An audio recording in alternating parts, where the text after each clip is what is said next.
रमता राम जपो रे प्राणी, अब तो सुन ले राम कहानी।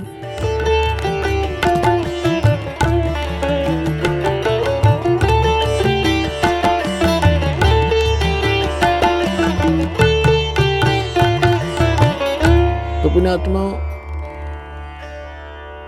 अब परमात्मा ने अपने वचनानुसार उनको निकालना था।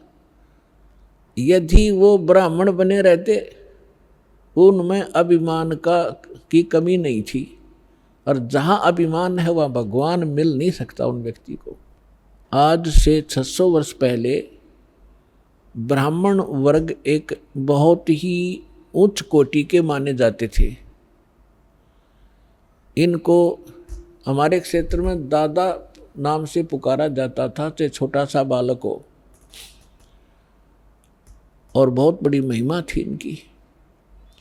उस समय परमात्मा ने पहले तो उनकी वह मरोड़ काटी, वो बनाए मुसलमान, और हिंदू से उस ब्राह्मण कुल से हटाया।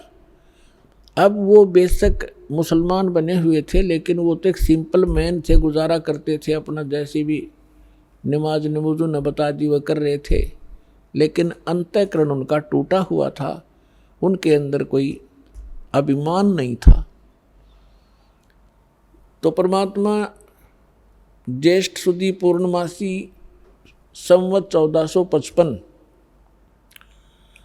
सन 1398 को ब्रह्म मुहूर्त में, ब्रह्म मुहूर्त कहते हैं सूर्य उदय होने से लगभग 1.5 घंटा पहले, वहाँ लगभग 1.5 घंटा पहले को ब्रह्म मुहूर्त कहते हैं।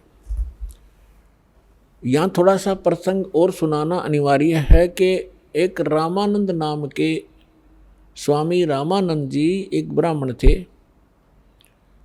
वो काशी के अंदर अधिकतर ब्राह्मण लोग जो थे वो ऊत भूत की पूजा करते और करवाते थे। सदग्रंथों, वेदों और पुराणों से वे दूर चले गए थे। उस महापुरुष ने आकर के वहाँ पुनः वेदों का, पुराणों का आदि श्रीमद् भगवत गीता का प्रचार करना शुरू किया, जैसा उनको नॉलेज था। और उन्होंने 1400 ऋषि बना रखे थे अपने चेले। उनको संत रूप में उनका एक पहचान बना रखी थी। वैष्णव परंपरा से जो दीक्षित होते हैं वो सारे उनको बाह्य आडंबर करवा रखे थे। लंबा तिलक लगाना, गले में एक तुलसी के मनिये की एक माला डालना, ओनली तुलसी के लकड़ी का एक मनिया होता है। इस प्रकार के आप लक्षण वाले को वैष्णव संत बोलते हैं। तो 1400 वैष्णव संत बना रखे, वो जगह जगह प्रचार किया करते थे। और जैसे रामानंद जी ने उनको साधना बता रखी थी, वो साधना भी किया करते थे। उन 1400 ऋषियों में से एक ऋषि थे अष्टानंद ऋषि, और वो प्रतिदिन उस लहर तारा तालाब के ऊपर जाकर स्नान किया करते थे। और वहीं वो जंगल सा था, आसपास वन थे। पहले वन जंगल तो बहुत होते थे सभी जगह। वहाँ बैठकर वो सुबह सुबह स्नान करके कुछ देर अपने गुरुदेव जी द्वारा बताई गई साधना को वहाँ घंटों किया करते थे, और प्राकृतिक सौंदर्य का आनंद भी लेते थे, शांत वातावरण में करते थे। उधर से अष्टानंद जी स्नान करके अपनी साधना करने के लिए मृगछाला बिछा के और बैठे थे। परमात्मा सतलोक से आए सशरीर एक शिशु रूप धारण करके। अष्टानंद, उनके शरीर का इतना तेज था, अष्टानंद जी ने देखा कि ऊपर से कोई प्रकाश का गोला सा आ रहा है। जो ही ऊपर को नजर उठाई, उसकी आंखें परमात्मा के उस बॉडी के शरीर नूर को सहन नहीं कर सकी, आंखें बंद हो गई।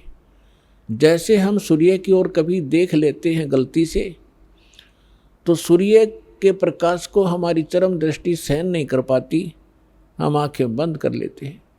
आंखें बंद करने के बाद हम क्या देखते हैं कि सूर्य का आकार प्रकाश रहित एक गोला सा अलग दिखाई देता है, और जिधर भी हम करते हैं वैसे ही उधर ही वो दिखाई ही देता रहता है।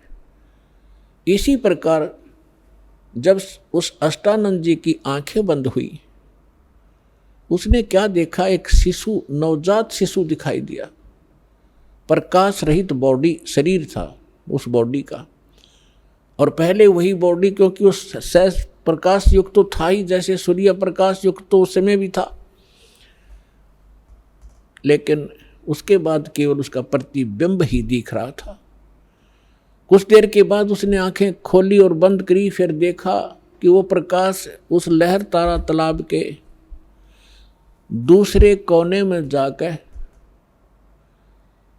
और सिमट गया, और उसकी आंखों के सामने जो प्रतिबिंब था वो एक बच्चे का सामने घूम रहा था। अब अष्टानंद जी ने सोचा कि ये मेरी कोई भक्ति की उपलब्धि है या मेरे साथ कोई ये देव ने या किसी प्रेत ने, पितर ने कोई ऐसी घटना कर दी। उसने सोचा कि अपने गुरुदेव जी से, स्वामी रामानंद जी से इसका समाधान चाहूँगा। तुरंत उठकर चल पड़ा, साधना त्याग दी। अब उधर से नीरू और नीमा प्रतिदिन वहाँ स्नान करने जाया ही करते थे।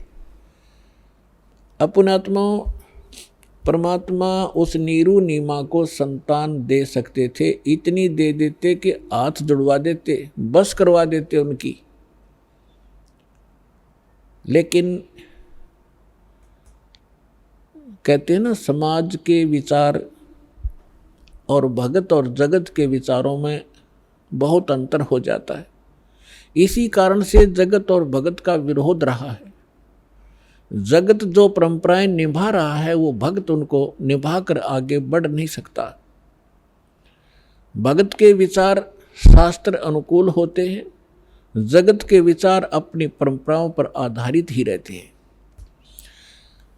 अब यहाँ समाज तो ये कहता है, पहले तो बहुत बुरा हाल था, जिसके कोई पुत्र ना हो, संतान ना हो, तो ऐसी धारणा बन रखी थी हमारे अंदर कि सुबह सुबह उसके दर्शन भी नहीं करने चाहिए, वो मनहूस व्यक्ति है।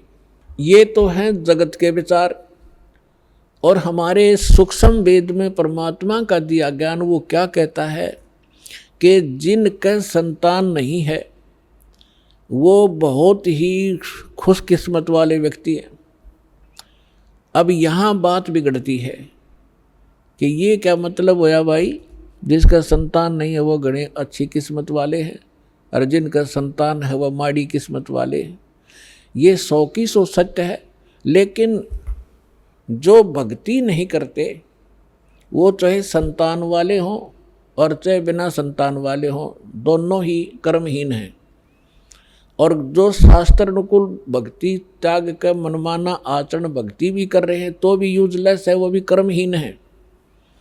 शास्त्र अनुकूल साधना परम संत से प्राप्त करके फिर चाहे संतान वाले हों और चाहे ना संतान वाले हों, दोनों ही खुशकिस्मत हैं।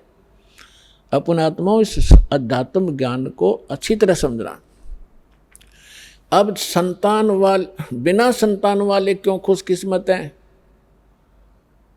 पुणात्माओं, हमारा उद्देश्य, परमात्मा का उद्देश्य आपको इस गंदी दलदल से निकालना है। और आपने जो ज्ञान सुना है, जो परंपरा और जो विचार सुने हैं, इस दलदल में फंसे रहने के ही सुने हैं, और उन्हीं को आप फाइनल और सत्य मान बैठे हो।